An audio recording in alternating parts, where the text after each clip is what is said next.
Somewhere out there is the island my friend Muffy owns.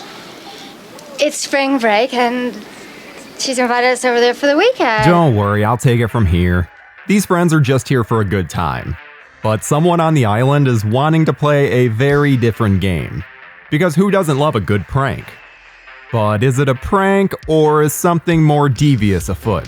Find out as we dive into April Fool's Day on today's Real Slashers.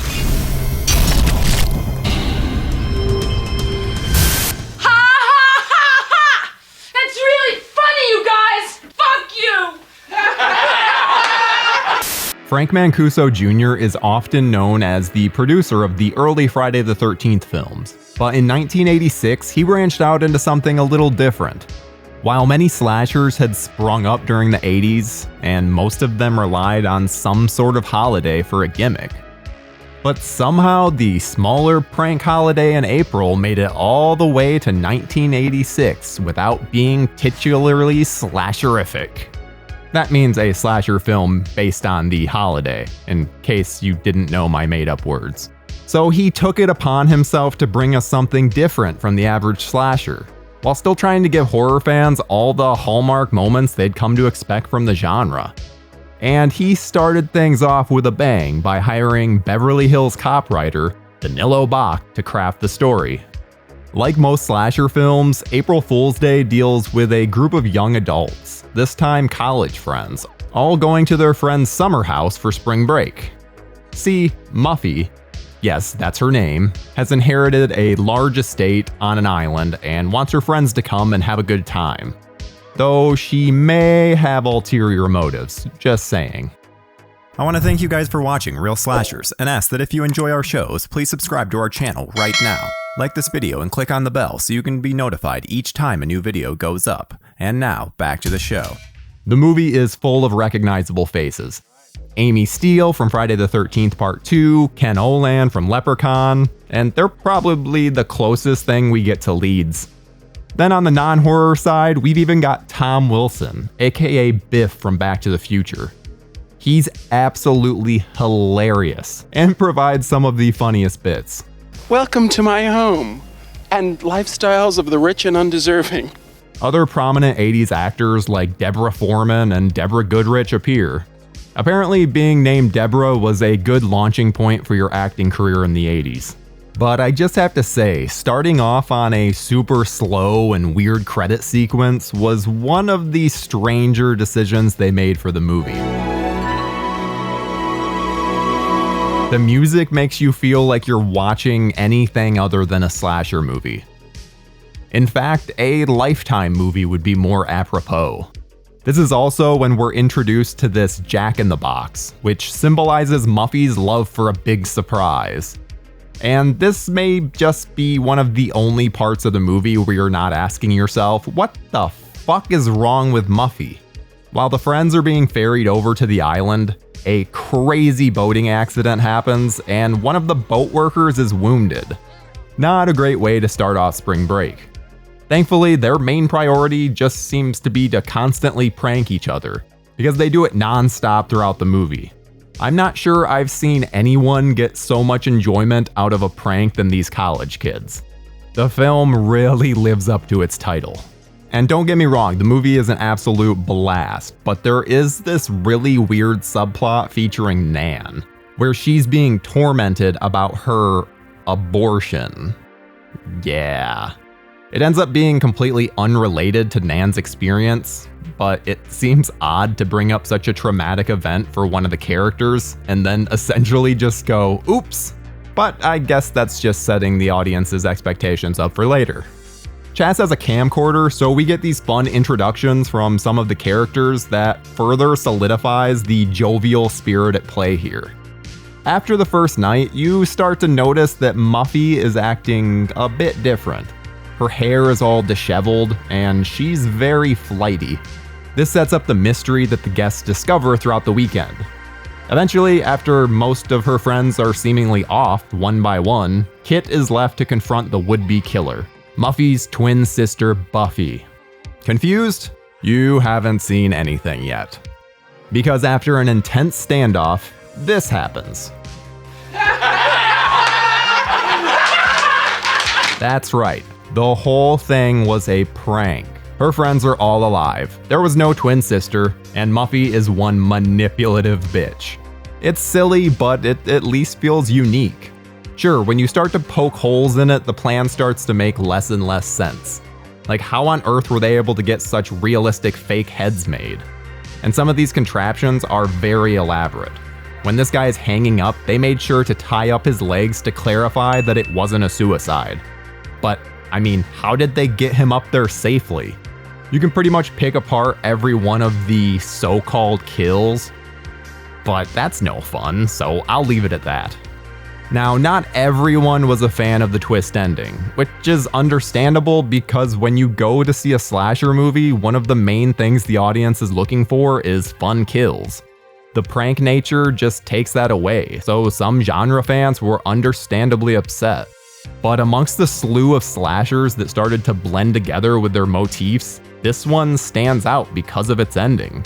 You're able to enjoy your time with the characters and know that you'll see them at the end. Usually, reunions in slashers aren't quite so pleasant. When everything is settled down, Muffy is back in her room soaking in the success of her big prank. That's when she noticed the jack-in-the-box placed by her bedside, signaling one last surprise in store. On cue, Nan appears from behind her and slits her throat. Except not really, because April Fools! But the film originally had a much different ending. As the partygoers are leaving the island, Muffy and her cousin Skip stay and wave goodbye. This is when Skip slits Muffy's throat for real, and we get the first and only actual murder of the movie. Skip wants the inheritance all to himself. At least, this is one of the versions. The novelization ends with Skip trying to kill Muffy, only for the rest of the partiers to come back to the island, hoping to prank her, but in the end saving her. However, the execs at Paramount felt ending on such a dark twist, especially after the rest of the film had been so lighthearted, was a mistake, so they excised it. While it would have been interesting, I prefer the fake-out ending with the jack-in-the-box instead. Again, it makes it unique.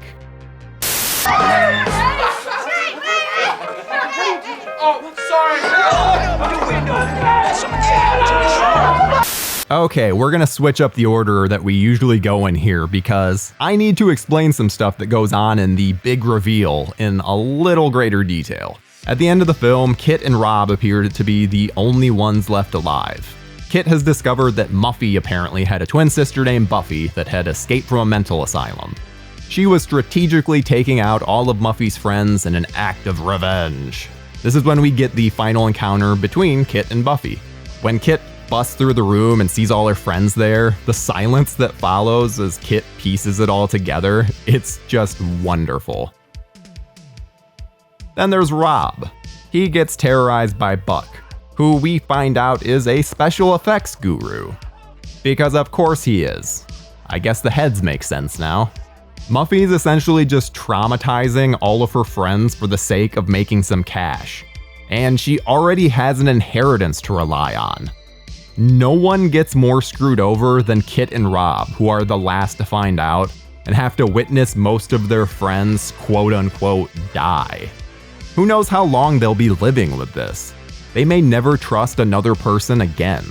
But Muffy is just so damn happy that her prank worked. It'd be sweet if it wasn't so sociopathic. I think the funniest part of this whole plan is that Muffy doesn't plan on keeping future guests in the dark about the fakeness of the proceedings. So why the hell is she being so cruel to her friends? They could have totally been in on it. Oh, right, silly me. She really loves pranks. Respectable young Quaker couple returning from quiet afternoon of nonviolent sex. So how was it? The movie is set up in an "and then there were none" style of storytelling, like most slashers, so we're left with a whodunit for the killer. As each person gets taken out, it seems to narrow down who could possibly be the culprit. As it turns out, Muffy is technically the one behind it all, but several people are clearly helping throughout. After the first night, Muffy makes her switch to Buffy, where she has slightly crazier hair and a more solemn demeanor. but her act breaks when Nan confronts her about the tape in her room. It works though, because it could be construed as Buffy not having any connection to her. Though it's actually Muffy feeling legitimately terrible that her prank has had unintended consequences. A bit ironic, eh? One interesting element is that once a person is killed off, they become part of the prank. So whether that's showing up as a dead body, or even being the person to let the would-be victim in on the joke. Like when Arch is hanging upside down, we find out that it was Cal who stalked him down, because, well... When I was out there swinging in the woods, I nearly crapped my pants. What you mean nearly? I was there, remember? Oh, Biff. We don't get a cool mask, outfit, or even really a trademark weapon here. Unless Muffy's insane hair counts, but the lack of a trademark identifier really works for this movie because technically there's no killer. It also means that technically we don't get any kills here either. We get a lot of people finding dead bodies, but given the nature of the movie, we don't get to see any of the actual events. It's a clever way to get around the MPAA, who at the time were butchering every slasher movie that came their way. Some gore fiends may be upset about this, but honestly, there's no less shown here than your average Friday the 13th movie that was also butchered. Even still, there are some pretty cool gags here. The boat worker that gets his eye massacred is absolutely brutal. Then we get a ton of fake bodies. And I love how this is all explained away with, "These were just some old props that I redressed with some of the help from Muffy's photographs." well, goddamn, Buck, you may just be the most talented special effects artist to ever live then, because these are damn accurate.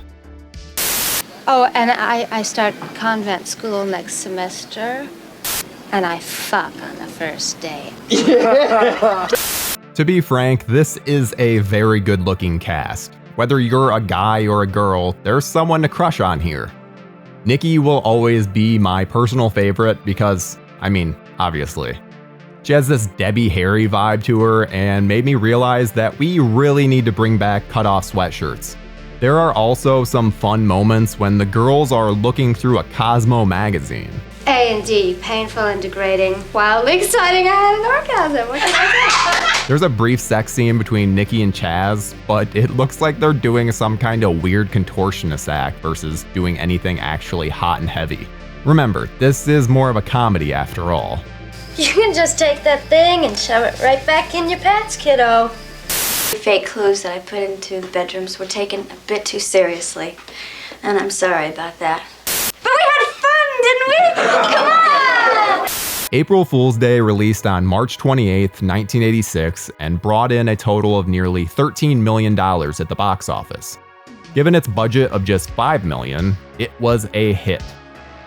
And as much as the title signals what you're in for, it wasn't released as such in several different territories.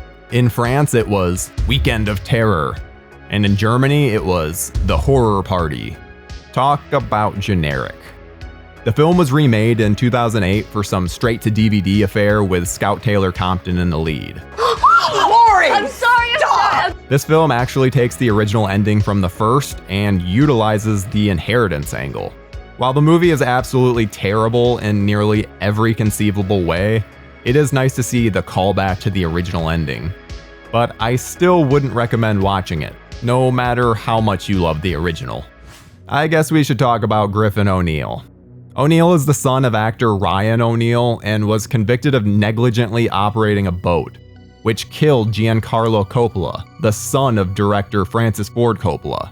If you'll recall, O'Neill's skip is actually blamed for the accident on the boat, which makes this a very eerie case of life imitating art.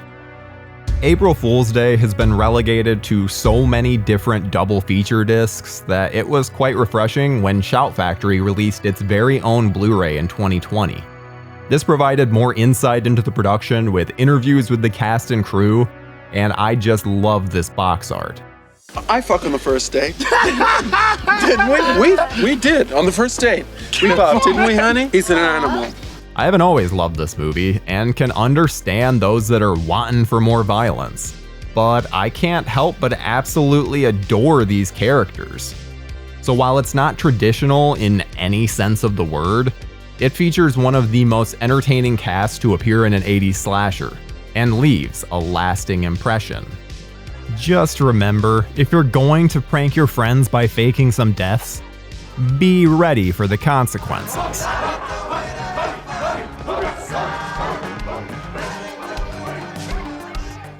It's been way too long since I've covered everyone's favorite hockey mask wearing psychopath. And what better to cover than the Corey Feldman starring entry that features some of the best kills, dialogue, and even dancing that the series has ever had. I'm Tyler with JoBlo Horror, and I'm burnt to shit, and today on Real Slashers, let's take a look back at the wonderful and not so final Friday the 13th Part 4, the final chapter.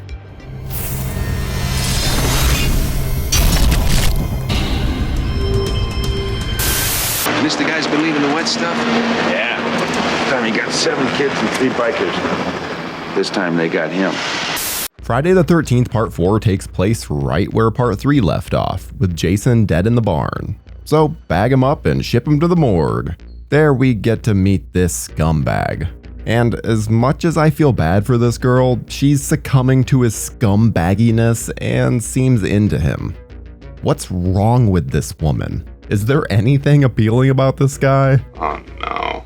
Well, Jason does his best to make quick work of both of them, even twisting this guy's head around. Jesus. Next, we meet our group of teens. Paul, his girlfriend Sam, Sarah, Doug, awkward Jimmy, and jokester Ted. This may be my favorite group from any of the Friday the 13th films, and a lot of that has to do with Crispin Glover's Jimmy.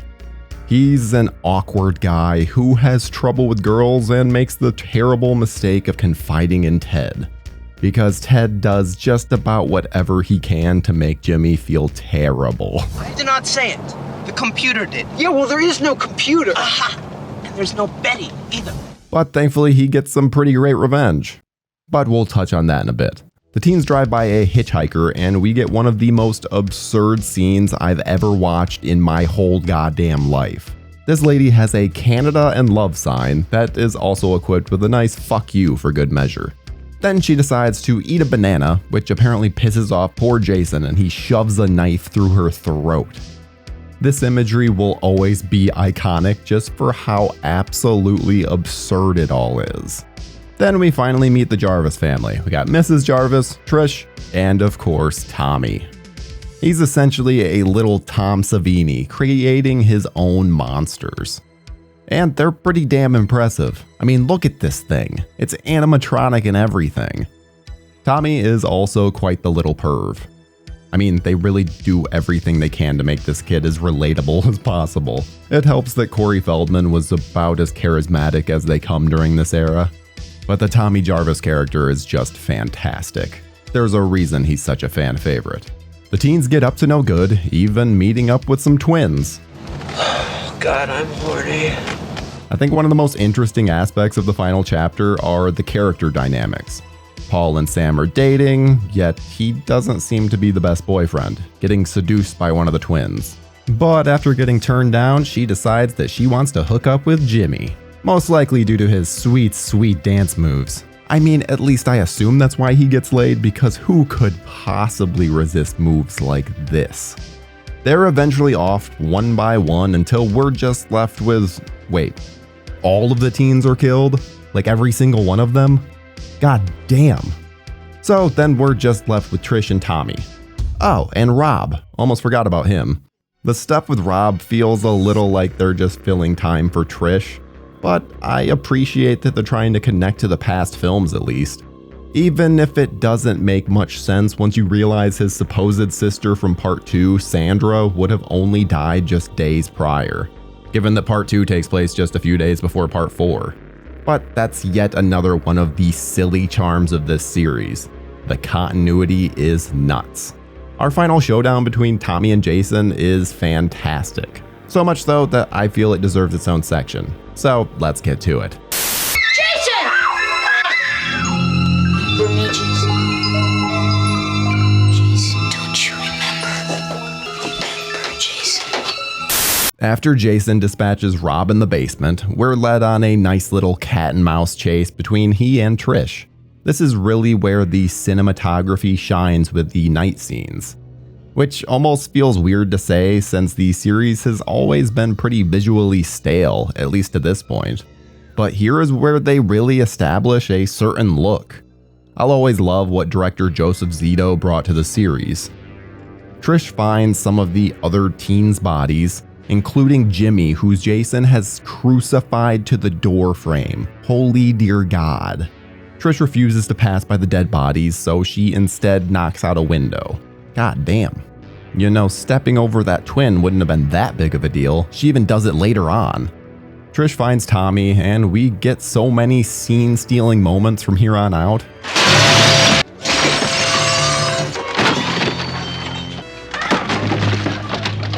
Eventually, Jason gets a TV dropped on his head, and Trish tells Tommy to run like hell. But Tommy is too good of a brother for that. Meanwhile, Trish is back in a cat and mouse with Jason, where she ends up falling out of a window. Holy hell, this girl is going through a lot in the final 20 minutes. She's about as indestructible as Jason himself. But it's not done yet. After Trish has a bit of a close call with Jason, Tommy uses his smarts to quickly shave off all his hair and imitate a young Jason himself. I guess it's implied that he's read up on Jason a bit by the cutout articles as he's shaving his head. So he cosplays as a young Jason, and it actually works. Well, goddamn, Tommy, what an idea. Trish is able to take advantage of the situation and knocks Jason's mask off, and we get a full view of our little Jason Voorhees monstrosity. Dear God. Tom Savini's work on this will always just be incredible. And with a chop of the machete, we have one of the greatest scenes in cinematic history. It's so damn good. And the follow-up chops by little Tommy are just the icing on the cake. Hey, Ted, where the hell's corkscrew? What else can be said about our wonderful Camp Crystal Lake inhabitant? If you haven't seen any movie in the series, the opening does a good job of recapping the first 3 films. In fact, what is it with this series and retelling prior endings in their opening minutes? Either way, I think it works to the film's advantage. Jason has his trademark hockey mask, but this is really the first time we're seeing zombie Jason. This version of Jason is a bit more powerful than the hillbilly inbred that we've seen previously. Now he's got grotesque green-brown fingernails and an absolutely ghoulish face. Although I will say, Jason's dying apparently changed up his appearance quite a bit, because he didn't look this rough just a day prior. Jason also really switches up his killing method, even doing some serious scuba diving in order to get some of these kills. I'm sure most know this story by now, but this poor girl froze her ass off for this scene. Respect. In fact, the whole rain aesthetic really adds to most of the kills, especially this one. While the kills end a little bit too soon, that doesn't mean you're not able to really feel their impact. Hell, we don't even see Rob's death, yet it is haunting with his screams of Jason here is portrayed by Ted White. This is one of my favorite Jason performances out there.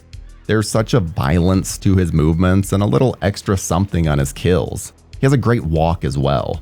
I like that he still feels a little bit human and isn't full-on lumbering yet. The whole look is incredible, and Ted White will always get my vote for one of the better Jasons. Guys, get the hell out of here! Now! You son of a bitch! I'm gonna give you something to Friday the 13th Part 4, the final chapter, released on April 13th, 1984, and brought in over $11 million on its opening weekend. It ended its run at nearly $33 million, which was slightly less than Part 3. The final chapter holds a Rotten Tomatoes rating of, wait, excuse me? You know what, fuck that. These are slasher movies and I don't want to focus on that nonsense. This movie rules, and there's a reason that it ranks amongst the top of the series. While I really wish that they would have capitalized on the ending, with Tommy being teased to be evil, but I really can't complain as I still enjoyed what we got. And as we all know by now, just because it was called the final chapter, this was anything but. We've seen Jason in film after film, some better than others. And hopefully we'll get to those eventually. The Friday the 13th franchise has been in a bit of a lull over the last few years because of the lawsuit between Victor Miller and Sean S. Cunningham.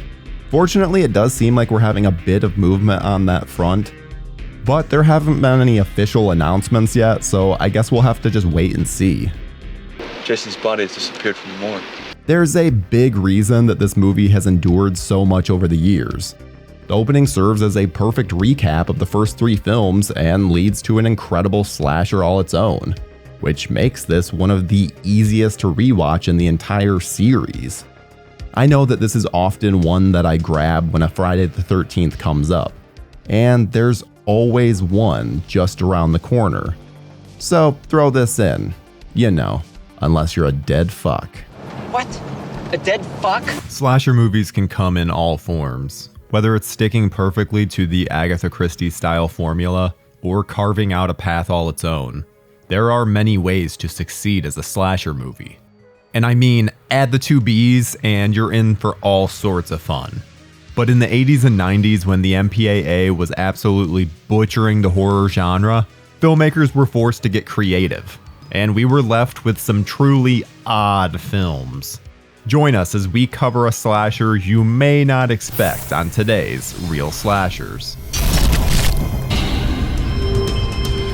Yeah, that's right. We're finally doing a Texas Chainsaw Massacre movie on this show, and it's the 3rd sequel. But I swear I have good reasoning. It gives us 2 future Academy Award winners, and they're acting the shit out of this movie. Then there's Leatherface, who has gone from this scary wielder of motorized objects to this wailing, cross-dressing mess. So join us as we go through the insanity that is Texas Chainsaw Massacre: The Next Generation. What if they're murderers and they want us to follow them so they can hide behind trees and stab us? There could be dead people buried all around us and we never know. You would think that having one of the co-writers of the seminal classic on board as both writer and director, that this movie would be set up to succeed.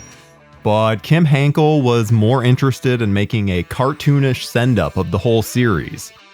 And in some ways, he succeeds. In typical Chainsaw fashion, the film opens on some expository text and some John Larroquette knockoff voices it over. Here, they acknowledge the other films and even give us a bit of a timeline of the events. This is probably the only time I'd call the film traditional, because hooey. It goes crazy right from the jump as suddenly we're at a dance following some of the worst characters you can imagine. Heather and her boyfriend Barry are having some relationship problems. And despite this, he refuses to admit to it. I wasn't doing anything. I don't know what you're so pissed off about. Despite what we just saw. So we're pretty much rooting for this guy's death right off the bat. I want to thank you guys for watching Real Slashers and ask that if you enjoy our shows, please subscribe to our channel right now. Like this video and click on the bell so you can be notified each time a new video goes up. And now, back to the show. The acting in this one is, All that, she's such a bitch. rough. But things get a little bit better when Renee Zellweger's Jenny gets introduced. See, she's smoking in the back seat with her friend Sean when Heather and Barry come storming out having a couple's argument. Zellweger is really one of the only decent actors here, but even then she has that trademark Zellweger nasally whine. Somebody gonna come with me? While driving, another car rams into them. Everything goes to hell from here. Most of the group separates and leaves Sean alone with the dead body. That's when we're introduced to Matthew McConaughey's Vilmer. You can tell right from the start that he's a psychopath. I'm gonna kill you. But I'm really curious as to what his plan was if Sean had just veered off from the road. I mean, look at all of those trees. He literally just had to get off the road. Instead, Vilmer runs him over. And over. And over. Amongst the slew of silly moments, and there are a lot of them, there is some genuinely creepy stuff. The image of Jenny in her prom dress in the middle of the woods is just filled with atmosphere. Then when Leatherface comes out squealing like a maniac, it's actually effective. I vividly remember seeing this trailer as a child and it scaring the ever-loving shit out of me. If I had watched it, I probably would have seen just how not so terrifying it is, but that's how the imagination works. They kill off everyone that's not Jenny, they let Heather tag along for a bit, but she may as well be dead with how useless she is.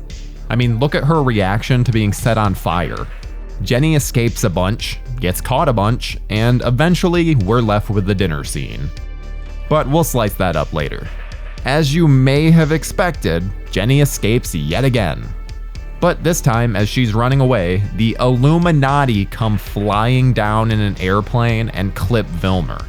Yes, you heard that right. We'll get into that soon. Leatherface is distraught, and Jenny is saved by a mysterious limo. This is where it gets kind of confusing because you would think that they would just be killing Jenny since, they're the Illuminati, but they instead drop her off at the hospital. How nice of them. We get this really neat final scene where some stars from the original Texas Chainsaw Massacre appear in new roles. That's John Duggan as the cop, Paul Partain as the orderly, and that's Marilyn Burns as the patient. I suppose that's one way to bring back legacy characters. What are you gonna do? Shoot me? What if I do this? God damn it, Vilmer, that didn't work, bitch! We actually have multiple killers to talk about in this one, because it's no longer just a one-man show. We've got Vilmer, W.E. Slaughter, Darla, Mr. Rothman, and of course, Leatherface. On top of the strange family dynamic that's always at play in chainsaw films. Okay, fine. The strange family dynamic that's usually at play in chainsaw films is outshined by this really weird Illuminati subplot. That's right, the Illuminati are in a Texas Chainsaw Massacre movie. The film supposes that Vilmer is on a mission from a higher power and is one of many crazy people that have helped shape the world into their image. They're behind the scenes. They killed Kennedy, all that stuff. Yeah, this guy. Like I told you, crazy pants.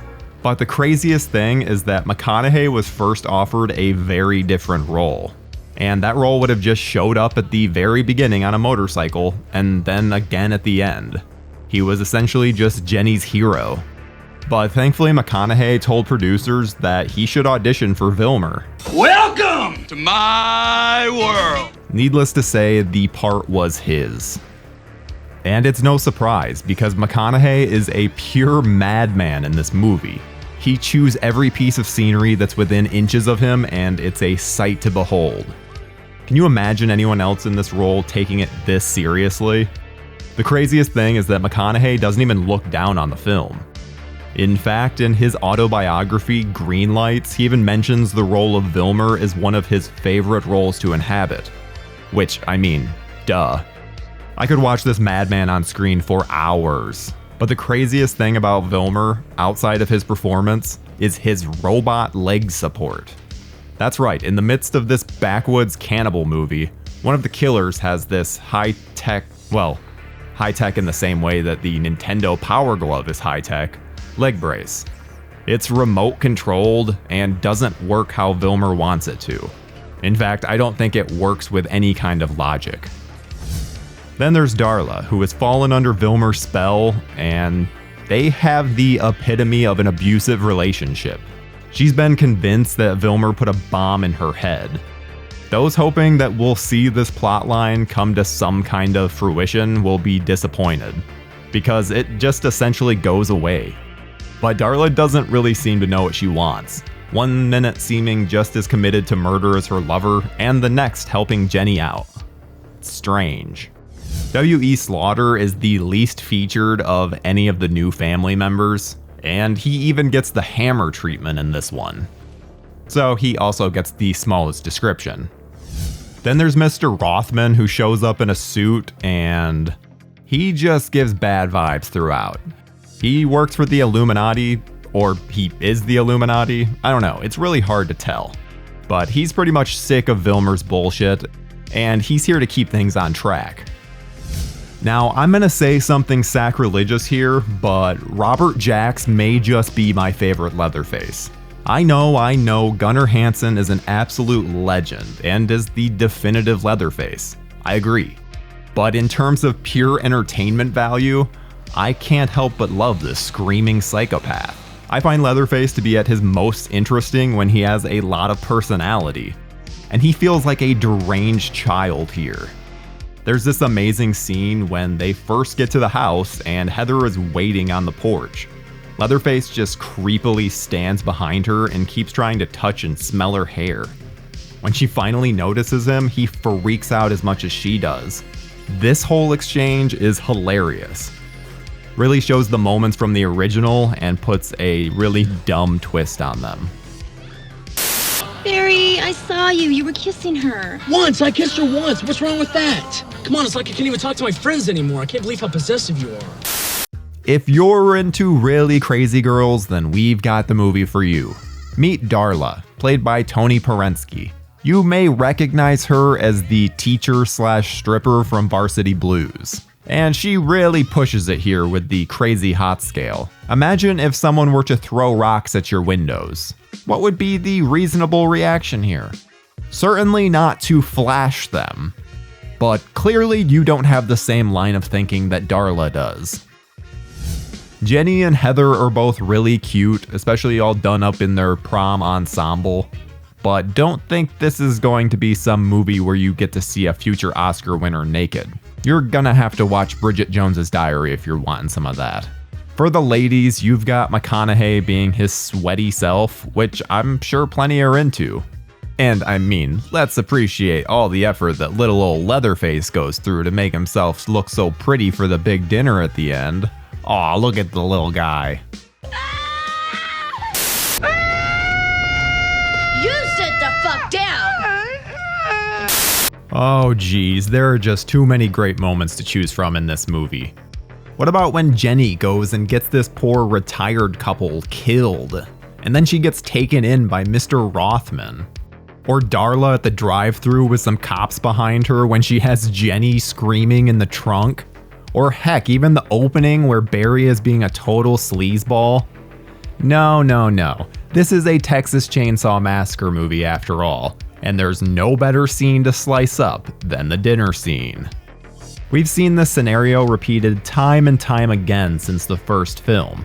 Our traumatized lead is tied up and forced to eat dinner with the family. Only Jenny isn't really tied up. She repeatedly escapes the house only to be brought back in. We can see that Vilmer is at the end of his rope though, because he kills Slaughter out of nowhere. It genuinely feels like a, wait, did that just happen kind of moment. But yeah, he never comes back. Talk about an unnecessary character. That's when suddenly everything is turned on its head, and Mr. Rothman officially makes his entrance. You can tell right from the jump that something isn't quite right with this guy. I'm not sure why Jenny doesn't sense his bad vibes immediately. Well, he's got these very strange rings hanging from his stomach and has a pretty bad habit of licking faces. Rothman's had enough skin salt in his diet, so he leaves, and Vilmer is a mess because of it. He starts cutting himself and writhing on the floor. So Jenny finally has a moment to escape. Someone really needs to get this family some rope. And they've been doing this kind of thing for like 1,000 or 2,000 years, I forget which, and nobody, I mean nobody knows their names, and that's who Vilmer works for. Texas Chainsaw Massacre: The Next Generation premiered at South by Southwest on March 12, 1995. Well, I guess I should say Return of the Texas Chainsaw Massacre premiered at Southwest, because that was the name they released it as. But when stars Renee Zellweger and Matthew McConaughey started to blow up in Hollywood, the studio decided to rebrand the film and release it 2 years later as Texas Chainsaw Massacre: The Next Generation. Oh, and they made sure to plaster their big stars all over it. A bit scummy, but hey, I'd say it worked. If you went to a video store in the late 90s, it was hard to pass up this cover. I mean, sure, once you got it home, most hated it, but still.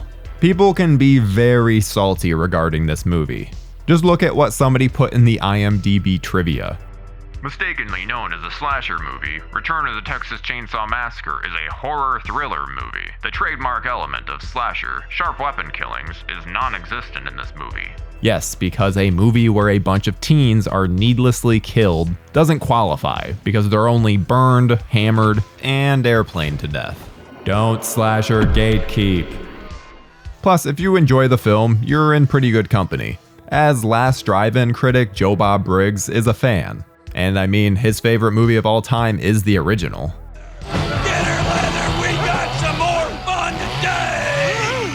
This was the final installment of the series until the remake in 2003 that started up a whole new timeline. That series has plenty of ups and downs, but they all tend to keep the idea of Leatherface and his family of misfits. Hopefully the current series can course correct and introduce a family for Leatherface to play off of, versus just the hulking Jason Voorhees path he seems to be on. I know that everyone has their vision of what Leatherface is, and I'm glad that those who wanted a brute force killer got their form of him. But can we get back to these days? Please?